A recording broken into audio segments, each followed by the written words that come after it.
Alright, guys. I just, I think nature, because nature gives us the leaves and stuff to keep us comfortable, like, for the homeless, they create wood, so that creates newspapers, and they use newspapers as blankets and stuff like that.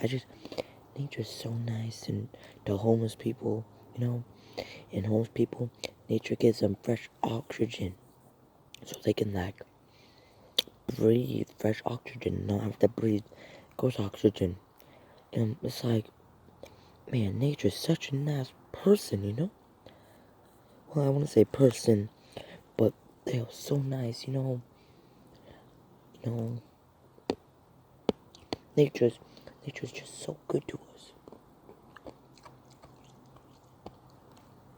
I'm eating some Altoids. Oh man, that's so good. Alright, guys. Peace.